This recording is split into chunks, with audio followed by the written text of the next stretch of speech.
Mr. President, thank you for this interview, and I'm glad that we can have this opportunity to have this discussion. I was wondering, first of all, how happy are you about the acquisition in Romania, and how is performing Liberty Galaţi? No, happy is an easy answer because it was, I don't know if you saw, I mentioned when we acquired it that one of the first businesses I did when I started my business 30 years ago was to supply iron ore to Galaţi. Mm-hmm. It was CEDEX in those days. Yep. So for me to have the opportunity to acquire this was something of a great honor. So I was very happy. Of course, we had a lot of challenges since we bought the business. We had first a very bad steel market, then we had COVID, then we had the collapse of green steel. But despite all these challenges, the business has performed extremely well. And the operational turnaround has been incredible. When we bought the business, they were producing about 1.7 million tons. Last year, we had a record production in Blast Furnace 5. It produced 2.1 million tons of hot metal, which means 2.35 million tons of steel. So from 1.7, we took it up to 2.35, which actually for Blast Furnace 5 is the highest it has ever produced in its entire history. So I was very happy with the technical, operational performance of the business. The markets were also favorable. We had a very good year. We made 360 million euros. So it was a happy year, for sure. So, speaking about this, for your group, Romania, it's now in strategic point. You intend to develop, starting from here, also regional business? No, absolutely. So our key focus in Europe is Central and Eastern Europe. Mm-hmm. So if you see our assets, we have Romania, we have Czech Republic, we have Poland. We will grow in Central and Eastern Europe because we see this as a real opportunity, from demand growth point of view. The real demand growth which is remaining in Europe is going to come from this region. Cost of production, cost of operations are lower compared to Western Europe. And also the cost of construction. So when we want to produce or build new plants for green steel, these are very large capital investments, and it will be much cheaper to do them in Romania, for example, compared to doing them in Germany or France. So, which is why for us, our key target is Central and Eastern Europe. And not only producing steel, because your goal is also to produce energy. No, and this is the perfect mix if we are looking what's happening around us, to have your own source of energy and to produce for others. Absolutely. I launched our energy business when I identified that the future of steel was basically energy, because the whole point about green steel is either recycling, which needs a lot of energy, or making hydrogen, which requires even more energy. So our future is very much dependent on competitive energy. Unfortunately, in Europe, energy prices have gone up crazily, which is a big impediment for the competitiveness of Europe, competitiveness of even Galaţi. It is a big burden on us. So we will need to compensate by producing our own energy. So we have already a program to make 185,000 megawatts of 185 megawatts of solar power, of which 50 megawatts is now already under development and construction. And then we will follow on with the balance of the 185. So on site in Galaţi, we will have our own production of 185,000. So you'll be almost independent? Not quite independent, because especially as we increase our production, and especially when we go to green steel, when we go to electric arc furnaces, we will need more power. So this is one of the big constraints for Galaţi. If we really want to decarbonize fully, we will need more power. Either we have to develop more projects of our own, or we have to have some upgrade on the electricity connection we have. But so far, what is the impact of the high of prices, energy prices, and also the crisis of the supply chain? Yes. So this crisis of the supply chain is very important, because this was a big disruption for everybody in Europe, and especially for Galaţi, because we are so close to Russia and Ukraine.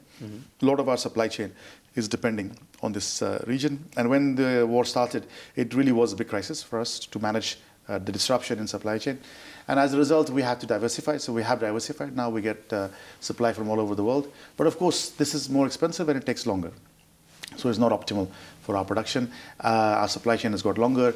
We were versatile. We managed to diversify, and we were able to keep production running properly. But still, it has been a big disruption, and it's something which we have to constantly handle at the moment. So this is one part. But the bigger issue really is energy. Energy has multiplied many times, and there is no sign of energy coming down. This is going to be a big burden for all steel producers in Europe. So, looking to this experience that you already have after crossing these borders, what is your advice for ordinary people, but also for managers, after this accumulated crisis, what they have to do to survive?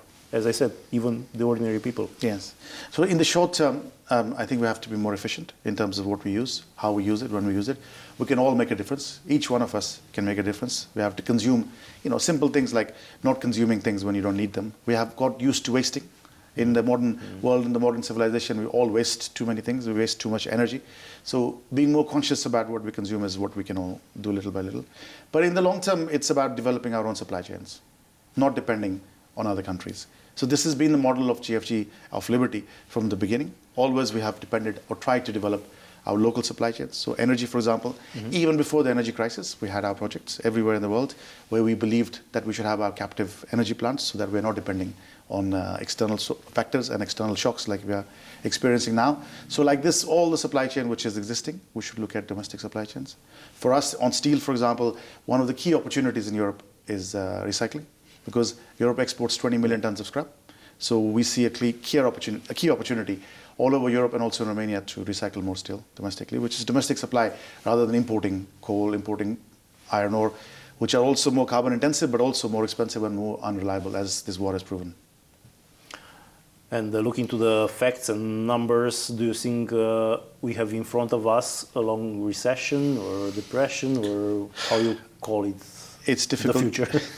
It's difficult to be accurate on this subject. Economies are always surprising us. But look, my problem is I am always an optimist. So I will only give you an optimistic answer to a degree, even if I try to be careful. But still, my belief is that the world economy fundamentally is in a growth phase. China is still solid. China is a big question mark for everybody, because at the moment China is a very big economy. How it plays on the world is very important, especially how it plays on commodities like steel is critical. So the fact that, in my view, China is in a good condition, is in reasonable condition, I think is a very big reason why I am optimistic that there will not be a major crisis or a major depression or anything like this. And there are other countries like India, which are also growing rapidly. And of course, Africa has to come as well. So I think the world consumption of steel over the next 30 to 50 years is going to double again. It's already doubled in the last 20, 30 years. Every 20, 30 years, 40 years is doubling. So if steel is an essential commodity for modern civilization, and I think there is a lot of population growth. We will go to 10 billion by 2055, 2060. And even within the existing 7 billion, we have a lot of growth yet to come in places like India and Africa. So I believe very strongly that these fundamental commodities like steel have a good future. Yeah, but Europe is not doing so well, as you mentioned already, China and India. You're right. So Europe has a problem. Out of all the places in the world, Europe has the biggest problem, unfortunately, because the only light, as I was saying earlier, is Central and Eastern Europe. Here we still have the opportunity to grow. But the rest of Europe has a problem because it does not have a big growth potential. Also, from a technology point of view, it's not really at the cutting edge. There are some things which are very good in Europe, but most of the new technology has actually been developed in the US or other places. So we really have to think about how to manage the future of Europe, especially given that we don't have enough energy in Europe.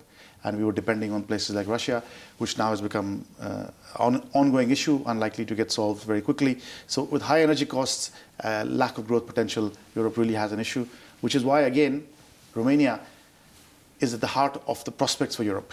Because the growth will come from Romania, will come from Central and Eastern Europe. So Europe really has to focus on its areas which can really develop and grow, and which can provide opportunity for Europe to really grow. And that opportunity is in this region. This is a very good news for us, of course, and for your business also. Coming back, Mr. President, to Galaţi and the plans that you have there. So the new technology that you start to put in power means that there will be less jobs there? No, look, actually, because everybody, when you spoke about new technology, have this thought, maybe they will cut jobs. So actually, what is important for modern civilization is the quality of jobs. We have a significant issue coming in front of us to find young people to join our industry. So our problem is the opposite. We have a shortage of people, and we are going to have a bigger shortage of people as we go to the next generation, because over the last 30 years, there has been a real gap in young people wanting to join the steel industry. Because steel industry was seen as a sunset industry, as a dying industry. Galaţi from 9 million tons went to less than 2 million tons. All the young people in Galaţi were leaving Galaţi, going to other parts of Romania or even abroad to work or study, not interested really in the Galaţi steelworks.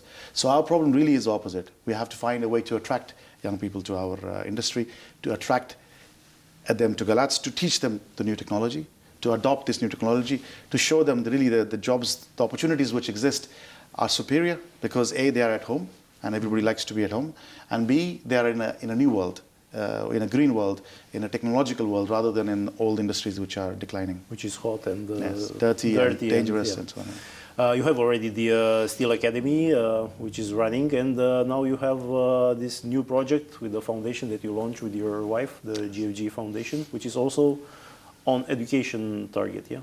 Actually, the target is very simple. It's exactly what I was talking about. Young people don't know enough about steel. They think steel is a bad industry. The job of the foundation is to bring people from a very young age to the steel industry and to show them the future, that this is a modern industry. It is an essential industry. Without steel, there is no civilization, first of all. And secondly, the methodology of producing steel is changing, and we are going to embrace a new green, clean, and modern methodology, and it's hence attract them to our industry. So really that is the main purpose of the foundation, is to bring young children, to give them inspiration, to give them exposure in our industry, so that they may one day join our industry, hopefully. So I take the optimistic part of your answers about the future, but I'm coming just for short back to these worries. Around us, it's a war. In front of us is this unknown economical crisis. So you are depending on other industries which are not doing so well, but you have also the opportunities. We are thinking, for example, rebuilding Ukraine. Means also steel, means bridges, means buildings. Yes, indeed. So putting in balance the loss and the benefits, do you think the balance will keep in which part? I think in the short term we have challenges. There is no question about it. There has been also, because of the war, because of the fears of the war, there has been overstocking. There was a lot of steel which was imported, much more than normal in Europe, because everybody was concerned and scared that this war will cause disruptions in production. So as a result, there has been a lot of stock now in Europe, and their prices are under pressure. So everywhere in Europe for the next 2-3 months, especially during the summer, we will see quite a tough situation. But it's something which we're used to. We're used to tough situations. We have seen COVID. We have seen dumping from places like China. We have seen all kinds of crises in steel industry. So we will get through this. Fundamentally, in the long term, I'm very optimistic about the future, especially the future of Romania and Galaţi. Because, as I said, we are the lowest cost producer in Europe. We have a lot of prospects for building Romania, for building Ukraine, building other places. And we have some real strong logistical advantages on the Danube and also on the Black Sea. So all in all, we chose Romania because we feel that it has a very strong prospect in the future.